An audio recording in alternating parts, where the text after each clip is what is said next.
Welcome to Fierce, Fun, Feminine, and Other F Words. I'm Christine Elizabeth, and I help women unstuck themselves. If you get the compliment, girl, you are flawless, what would you say?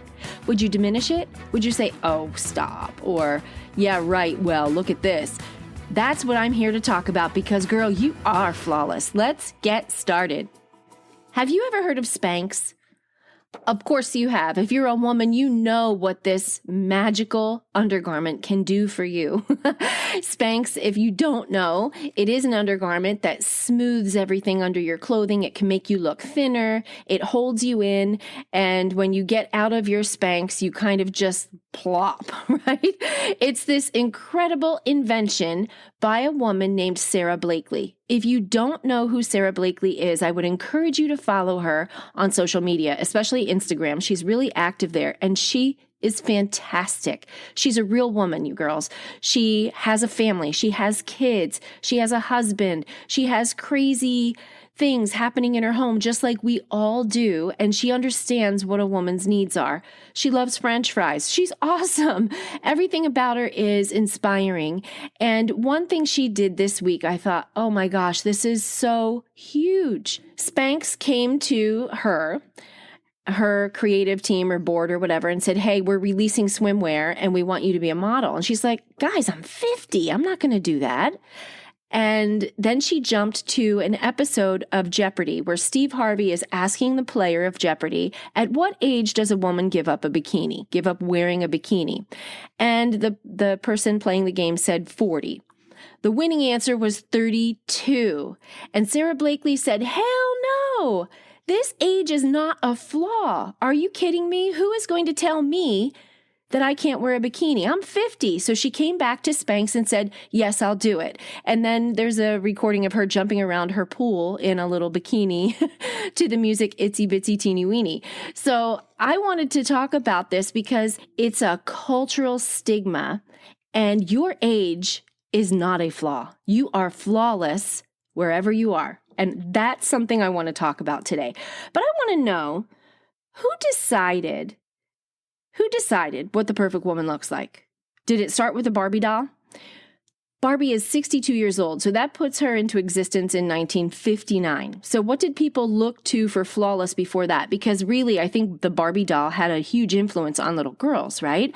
We grow up seeing this Barbie doll with a perfect hourglass figure. She has these little perfect formed boobs, tiny little feet, gorgeous hair. You know, this is the image of flawless that we had. So before 1959, what was it? Why do we feel like we even have to conform to this idea? Where did it come from? Yes, we have this Barbie doll in front of us. And yes, we have these images in shows and movies, Disney. All the girls kind of have to look the same, right? The flawless ones are this image, and I don't have to paint the image for you because I'll bet you already know. Guys get to play the role of anything. They can be any size, shape, imperfection, doesn't matter. Sometimes their imperfections are seen as endearing, right? The girl who has an imperfection on screen is usually the comedic sidekick or not the person who's portrayed as flawless. I'm tackling this today. This is everything I want to talk about. Who told you you had flaws? Who told you?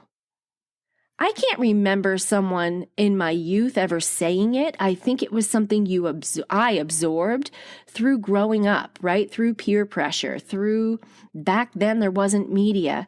But I did feel this sense of I have to be a certain way to attract, let's say, a boyfriend, or I have to be a certain way to be accepted by these girls. Whatever it is, when you're in middle school, it's really a big deal. When you're young, hopefully, I know it's affecting girls younger and younger now, but at my age, we were still playing outside, drinking out of the garden hose, less concerned with six-pack abs in those years. Now we have little girls going on a diet because they're trying to be flawless. They don't know they already are. So I want to talk about that. So if you don't know who I am, why this is important to me, I have a pretty diverse background that all wraps into one. I'm a chiropractor who's also in the fitness and beauty industry. I own a beauty salon. So I've seen a lot when it comes to women wanting to hide their flaws and at what lengths they'll go to remove them or improve a perceived flaw. I've done it too. So there's no judgment. If you've done it, I understand. But I'm really trying to step into this idea that we are flawless as we are. We are. Does that mean that we're a perfect human being? No. I'm talking about your image. I'm not talking about do you make mistakes and all of that. I'm talking about what you look like, what you are putting out there when you step out into the world. A list of perceived flaws women think they have. I started to make one. It is so big. And it kind of made me sad, but also made me laugh because I have some of these too. First one out of the gate, we think we're too heavy or we're overweight. That's a perceived flaw. We have a muffin top, right? Or we have a flat butt, right? Everybody now wants that perfect peach. Our bum is too flat. Or we have a small bust and women go to get breast augmentation. They get a boob job, right? Or they have no shape. They're straight up and down. They're not an hourglass. They have big feet or oversized hands. Wrinkles, right? Moles or birthmarks. How about sagging jowls as we get older and that whole jawline starts to drop? We feel like our face is falling. Visible veins in our legs. How many of you are self-conscious about that? How about stained or crooked teeth? The teeth whitening industry went bananas. Yes, I agree. I've done it. I get it. I'm not judging. I'm just saying these are all things that we perceive as flaws. We think we have an ugly nose, our nose is too big or it's shaped wrong. Small lips. I'm raising my hand here. My upper lip disappears when I smile, so I have to draw it on. Dimples. Dimples are cute. You're born with dimples. Big pores. Cellulite. Uneven skin tones. Age, we already talked about. How about the 11s in between your eyebrows when you smile? This is why Botox got started, right? Crow's feet and the 11s. We have a client in my beauty salon that calls it her ditch. And she's allergic to all of the things that they use, like Botox and the other things to make the muscles relax. And she's like, I'll have this ditch the rest of my life.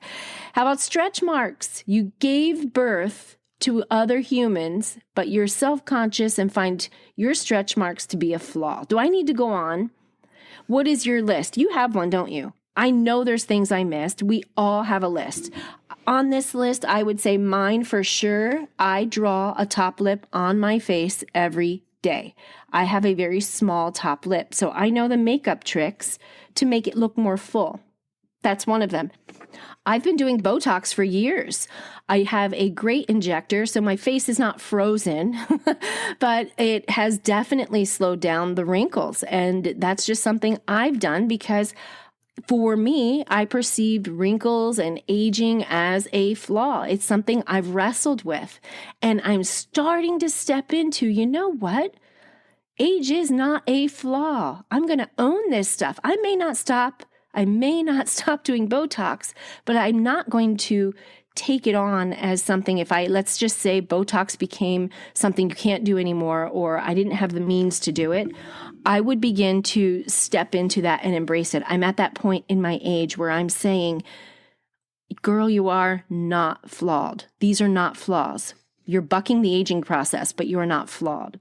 This week, I want you to start thinking, what are you holding back? What are you hiding? What is it that you are masking? And it's okay to mask it, right? We put braces on crooked teeth, not always because the bite is off. We do it cosmetically. Is there anything wrong with that? No. Were they flawed before the braces? No. They just did something to enhance who they already are. But what is it that is telling you, if somebody said, girl, you're flawless, what is it that would make you diminish that or reject that compliment? And just like Sarah Blakely with Spanx, if you want to wear a bikini, I don't care how old you are, you rock that thing. Put your bikini on. Go enjoy your life. Don't postpone living because you have this limiting belief that's telling yourself you're flawed. Go work on your fitness if you want to. But don't stop your life because of these perceived flaws, because these flaws are affecting your relationships. Let me give you a couple examples. Maybe you can relate. I do health, fitness, and life coaching. And I have clients that I meet on a weekly basis. We talk about where they are and where they want to go. And one of their biggest perceived flaws is their weight. And because they feel like they are overweight, they withhold being intimate with their spouse. It is almost in the top 3 number one things that is affecting their life in a negative way. They withhold intimacy because they don't feel sexy. They feel flawed.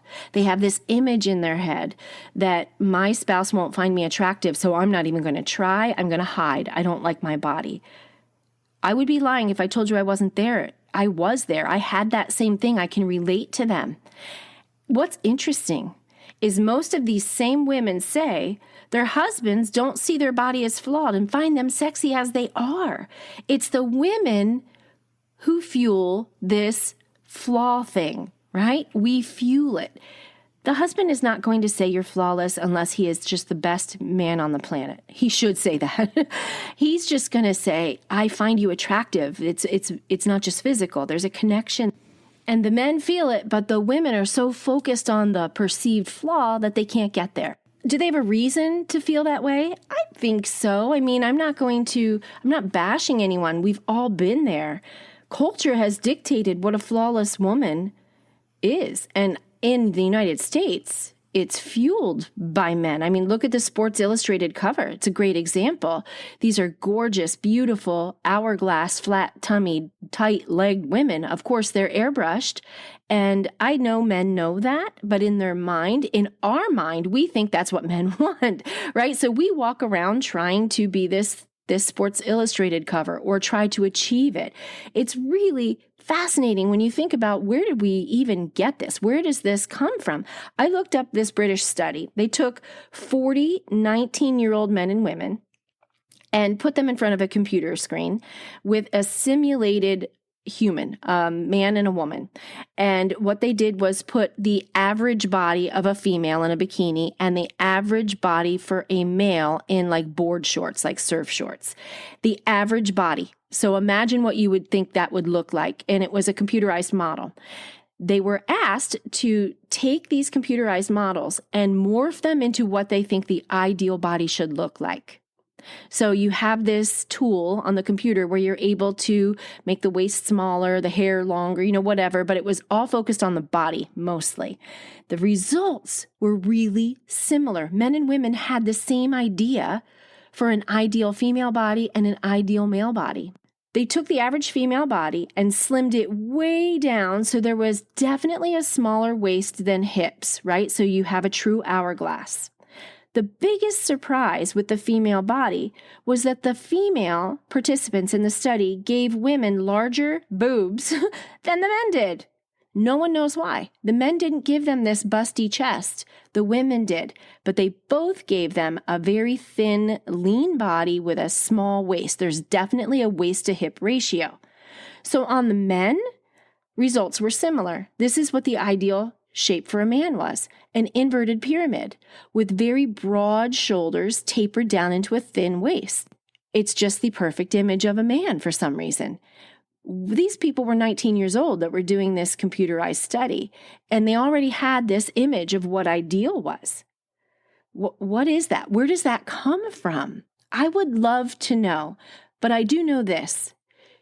You are not flawed because you don't look like that ideal. You are flawless, regardless of your size. We are so done with wrapping up our value, our worth, our sense of being in our size. If you want to be more fit, go for it. You have the power to do that.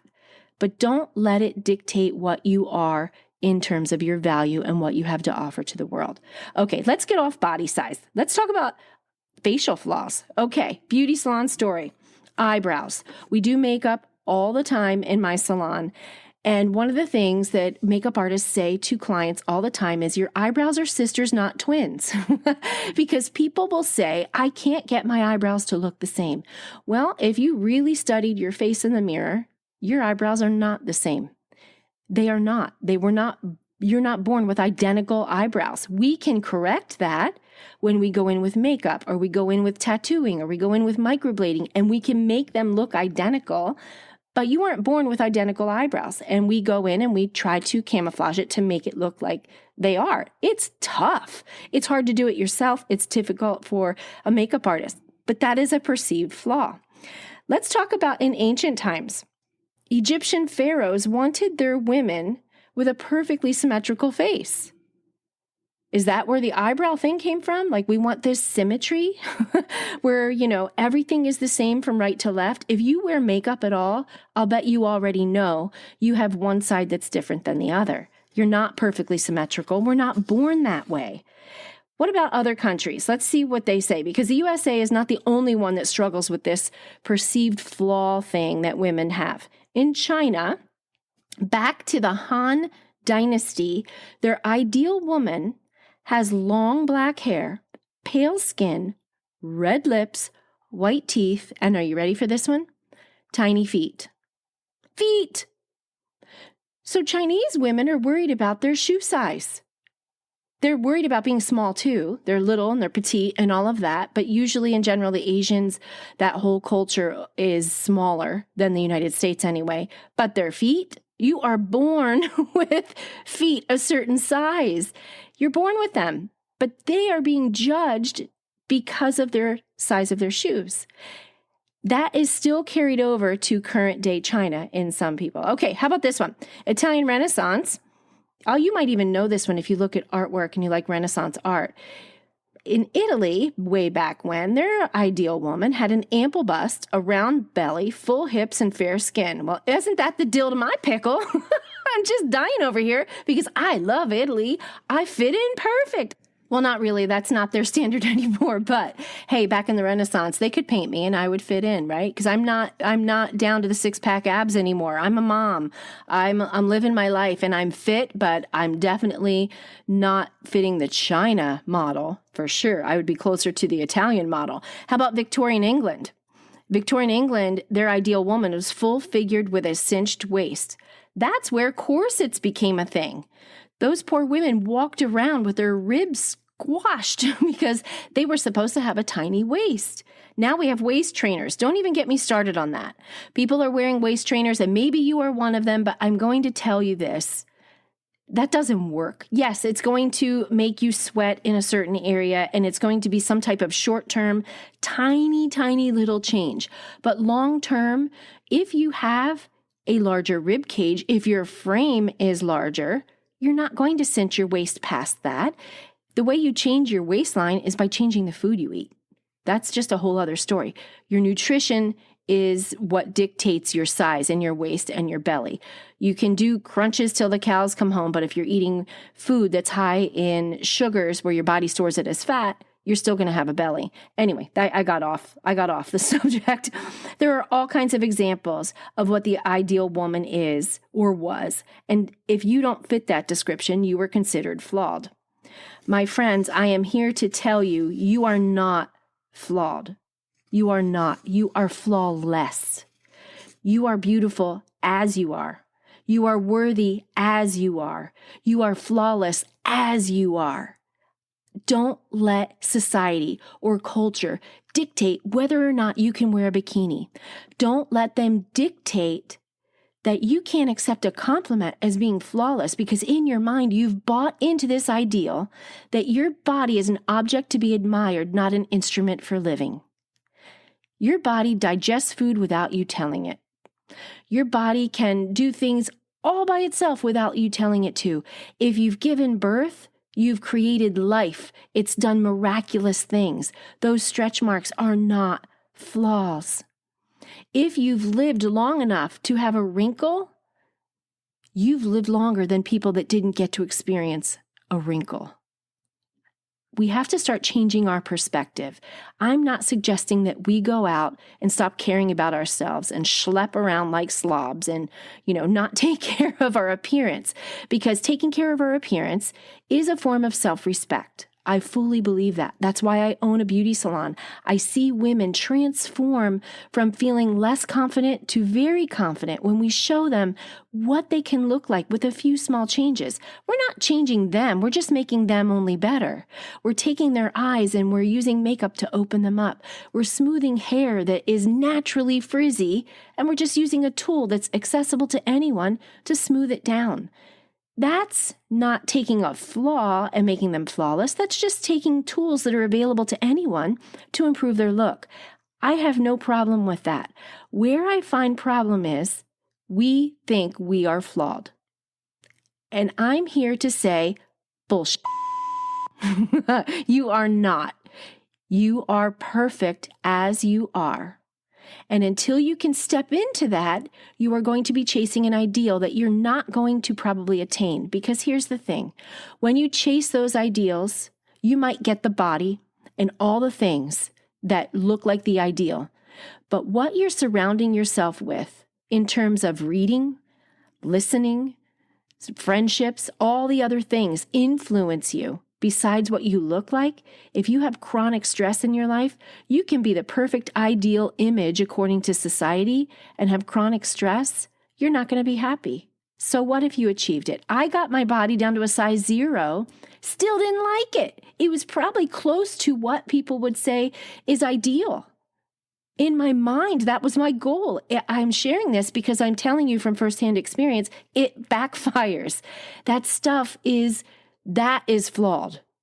That is where the flaw lies. The flaw lies in when we think we achieve this ideal, that we're going to be happier, be more confident, and feel more valuable, like we have more to contribute. Not true. If you want to improve anything, do it. But know deep, deep down that you already are flawless. You already have things to contribute. You already matter. You just need to step into it. That is my message for you this week. Go out there, flawless girl. Have a great week.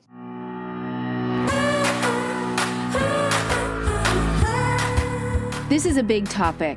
I may do another podcast on it because I only scratched the surface, but I want to leave you with this. You are a masterpiece. You are a masterpiece. I want you to believe it. I want you to feel it in your bones. I want you to go out there in the world and contribute every gift you have to make the world a better place and step into that confidence knowing that you're flawless. I can't wait to cut back together with you again next time, my friends. If you liked this episode, hit subscribe so that you're notified when the next one comes up. And you can always share it with a friend who may need to hear this message. And until next time, have a fierce, fun, feminine, and fabulous day.